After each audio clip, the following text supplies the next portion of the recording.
What is shakin', Internet? Welcome to the Weekly Coin, a weekly podcast discussion forum for the game Hearthstone, Heroes of Warcraft.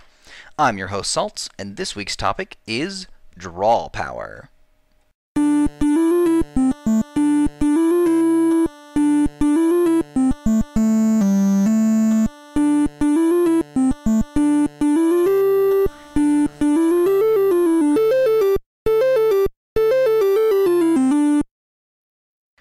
Welcome to the Weekly Coin, a weekly show discussing topics from Hearthstone, Blizzard's CCG. Sorry again for the delay of the show, as I'd like to put these out on Saturday night or Sunday morning, but it's been a little crazy with all this snowy weather. Let's see, last week we discussed how the meta is changing and the rise of buff minions. I asked if people preferred combo, control, or aggressive decks. Honestly, I got a few responses, and they were all aggressive, so I can't get too many perspectives on it, but people were definitely favoring Warlock and Warrior aggression, at least the ones that told me about it. If you'd like to submit a comment or topic suggestion, you can either add to the comments below, or send an email to the.weekly.coin@gmail.com. So today's topic is Draw Power. This week is a bit less about the state of Hearthstone as a whole, and a bit more focused on a specific mechanic, namely drawing cards. Now, a huge amount of card games have draw mechanics, all the way down from something as simple as Uno's Draw 2 card up to competitive strategic card games. The idea of drawing additional cards into your hand is not really a new one. In games that are similar to Hearthstone, where each player has their own predefined deck to draw from, card draw takes a variety of forms. In many cases, it's simply an idea of allowing you to get more cards in your hand, thus giving you more options to play. In some cases, it's meant to try to get specific cards in your hand, allowing you to pull off big combos. And in a few cases, it's even used offensively against your opponent, either to give them more cards than they can play, often resulting them in them discarding or losing cards, or even to the point of resulting in them losing the game due to lack of cards to draw. See Magic Mulling decks? I'm not really sure what they're called. The point is that card draw can come in a wide variety of uses, and in Hearthstone it is no different. I've seen some very fun rogue decks that fill your opponent's hand with things like Sap, Vanish, Lorewalker Cho, and Cold Light Oracle, thus making them lose cards from their own deck because they can't have more than 10 in their hand. But regardless, what I'm here to talk about today is specifically the neutral cards that allow for draw, some various uses for them, maybe give a quick rundown of which I think are the best and why, and finally discuss how important card draw is in general for most decks. So first I'd like to look at the basic or common neutral cards with card draw mechanics, of which there are 5: Loot Hoarder, Novice Engineer, Acolyte of Pain, Cult Master, and Gnomish Inventor. Let's run down the list. Loot Hoarder is a 2/1 for 2 with card draw as a death rattle. First, the pros. Very often, Loot Hoarder will trade for an even cost card. There are a lot of 2-drops with 2 health that are popular, like the Ooze and the Fairy Dragon. If you can get an even trade out of Loot Hoarder, meaning you kill a 2-cost minion with it, and you get that card draw, it's direct value, and with 2 attack, it's quite likely that you will get that trade. Next, the cons. 1 health is abysmal because it trades for 3 of the 9 hero powers directly. Sure, rogues will take 2 damage and druids will take 1, but the fact is you're trading a card for a hero power. As someone said, it might be better to think of a Loot Hoarder against these heroes as overload your opponent for 2 mana and draw a card for Death Rattle. Luckily, the Death Rattle will still get you the card, but it's a card for a card, basically. The overall basis for Loot Hoarder is that it's really good early game because it can trade for equal valued minions or make the enemy hero spend mana on their hero power while still getting you that card. Late game, however, it becomes quite terrible because it's easy to remove, does really low damage for its cost, and doesn't even draw you a card until it dies, which is at least 1 turn after you play it. So let's move on to Novice Engineer. Let's see. Novice Engineer is a 1/2 for 2 with a battle cry to draw you a card. This card is pretty good early game to get you bonus card draw, but it's even better late game, because for 2 mana you get a 1/2 minion and another card to play. When top decking, this card is fantastic, as it basically gives you a super cheap minion that leaves you with plenty of mana to play whatever else you draw. Don't underestimate how good 2 health can be. Quite a few of the good 1-drops only have 1 attack, so this minion will last at least a turn in many scenarios, even if dropped early. The cons are pretty limited to that 1 attack. It trades poorly and does pitiful damage, even if they don't have a minion out, so don't be expecting any real aggression or trade from it. Acolyte of Pain is up next.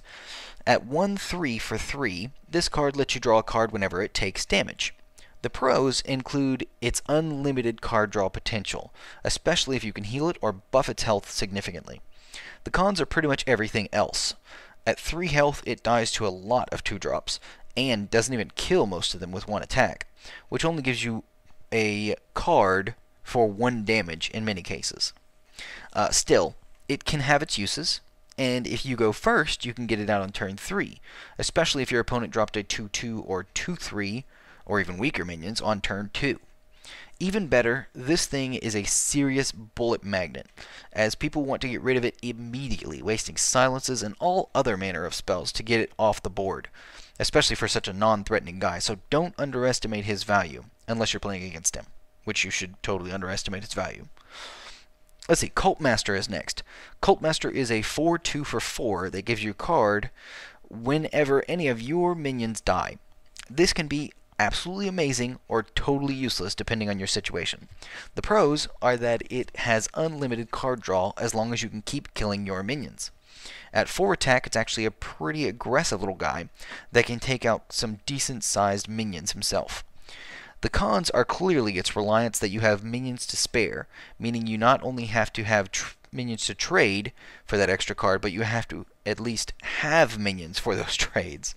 Like, not only are you trading, but you have to have the minions to do the trades. What's nice is that at 4 mana, you can very often drop this card on your turn before doing a bunch of minion trades, the minions that you already have on the field, which effectively gives all of your other minions Death Rattle Draw a Card, aka the Loot Hoarder text. This card can get massive card draw for you if you can spare some minions. Another big con is its health. At 2 health, it dies to pretty much anything, including a lot of 1-drops, and by a lot I mean one single 1-drop in most cases. Not like many 1-drops, I mean one 1-drop. Almost all the 1-drops kill it. Never mind.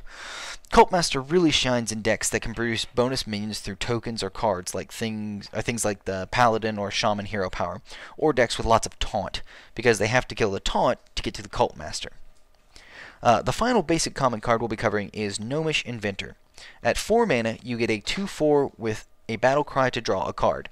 In all respects, this is exactly the same as Novice Engineer, except that it's twice the cost for twice the stats. Therein lies the problem. You get a stronger minion for the same amount of card draw and less mana to spend afterwards. While having 4 health is a lot better than Novice's 2, and the 2 attack is quite a bit better than Novice's 1, the 4 mana cost make it trade terribly with practically any other 4 cost minion. And the fact that it costs 4 mana does not work well with the single card draw, because it's much more likely that you won't have enough mana to play the card that you draw after you play Gnomish Inventor on the same turn. If you didn't guess by my short discussions, I'll go ahead and give you a quick rundown of where I'd rank these 5 cards.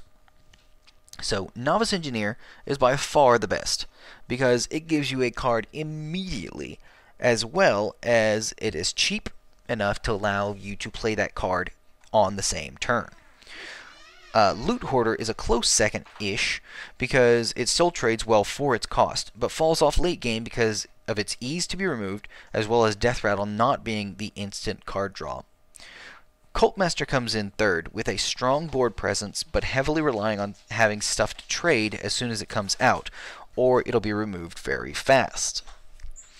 Fourth is close, but probably goes to Acolyte of Pain, because of the unlimited card gain potential, but only if you can keep it alive. The fact that it's hard to get that card draw on the same turn it comes out makes it a bummer, though. Gnomish Inventor comes in a close last in my book, with the immediate card draw just not worth the terrible stats on such a high cost card. Now, I'd like to briefly talk about the rare neutral cards with card draw as well. although they definitely don't have a clear ranking system like the basic common cards. There are 3 of these cards: the Azure Drake, the Gadgets on Auctioneer, and Cold Light Oracle. Azure Drake first, a 4/4 for 5 that gives a battle cry to draw a card and has spell damage +1. Yes, please. This card is awesome in almost any deck. It takes a small hit in stats with a 4/4 for 5, not being perfect and ideal, but it makes up for it in the fact that it has immediate card draw and throws in spell damage to boot. This has lots of utility and can be a beast to deal with. I'd almost even recommend in running it without any spells in your deck, because it's a solid creature at 4/4 that trades well in general and gives you a card guaranteed. The spell damage doesn't have to be utilized, but it does kind of make it a bullet magnet because people get scared of that spell damage. So Gadgets on the Auctioneer is ready to sell at 4/4 for 5 that gives you a card draw whenever you cast a spell. 4/4s are pretty solid overall, but giving bonus card draw with spells is the real kicker here. What's nice is that he's hard to remove efficiently.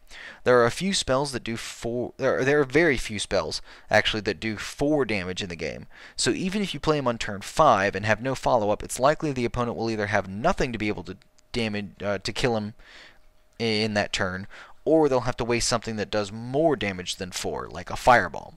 Again, he acts as a serious bullet magnet in the game because people want to remove him off the board very fast. So even if you don't have spells, he can be quite useful as that bullet magnet target.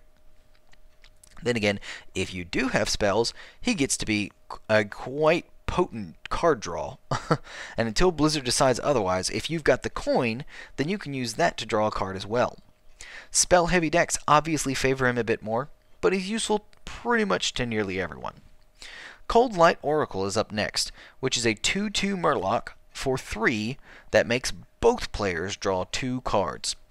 Suffice it to say, this card is extremely situational and seems more like a Hail Mary than anything. Drawing you 2 cards is nice to set up a combo, but not only does it draw 2 cards for your opponent as well, but it's only a 2/2 for 3 mana, which doesn't trade well with practically any other 3-cost minion. This card should be excluded from anything but a Murloc or gimmicky combo deck, in my opinion. So now we've given a rundown of all the neutral, common, basic, and rare cards. I'm going to ignore the legendaries from this discussion because they're generally just good overall. Now, what I'd like to wrap up the discussion with is just a little blurb about card draw in general and how necessary it is in your Hearthstone deck. Bear with me for a moment while I do some math. When you start the game, you're going to either have 4 or 5 cards from your deck in your hand on turn 1. And that's about 15% of the entire deck that you have available on turn 1. 15%, roughly. Each turn, you'll draw a single card by default. This can continue for the first turns. Most people play 0 or 1 card every turn. So drawing 1 card and playing 1 card pretty much evens it out. After turn 5 hits, very often people will start playing multiple cards per turn. On turn 5, you'll have started or drawn between 8 and 9 cards from your deck, depending on if you go first or second, without any bonus card draw, which is roughly 28% of your entire deck. Okay, still with me? If I play 1 card per turn every turn between turn 1 and turn 4, and 2 cards every turn after turn 4, on turn 5 and beyond, what turn will I be out of cards at? So, assuming I went first, I'd have 4 cards on turn 1 and play 1, 4 cards on turn 2 and play 1, 4 cards on turn 3, 4 cards on turn 4, and then 3 cards on turn 5, 2 cards on turn 6, and 1 card on turn 7. That's assuming I only play 1 card a turn and 2 cards after turn 5 hits.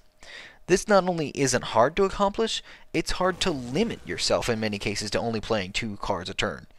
What this means is that with a decent set of cards and basically a decent draw of cards, so I have a card to play every turn, and no bonus card draw, you're likely going to be stuck top decking by turn 6 or 7.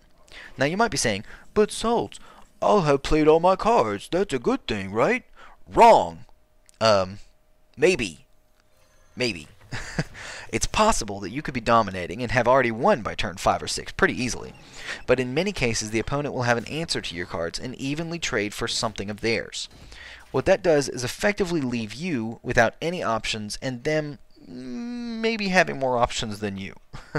So that's where card draw comes in. Based on the numbers I've seen, you want to expect to draw around 6 or 7 bonus cards in any given game to keep your options open and allow you to stay up with your opponent. Now, I've only covered the neutral cards in this episode. There are a ton of great class-specific cards out there that will accomplish this 6 to 7 sweet spot that I've seen. Some of these are absolutely predictable, such as the Novice Engineer Battlecry.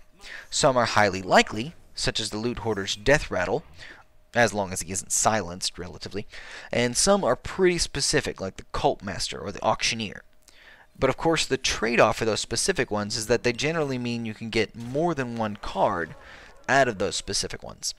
Still, 6 or 7 bonus cards seems to be the sweet spot in decks I've seen, incorporating many of these ideas to include some guaranteed draws as well as some of the less predictable ones. That being said, the question of the week is, how much card draw do you like to have, and what is your favorite card with card draw, including class-specific cards? Please leave your comments in the comments section below, and I'll pick a few to read for the next episode. I hope you enjoyed this episode of the Weekly Coin. If you'd like to send in a suggestion for future topics, or have questions you'd like me to answer, please send an email to the.weekly.coin@gmail.com.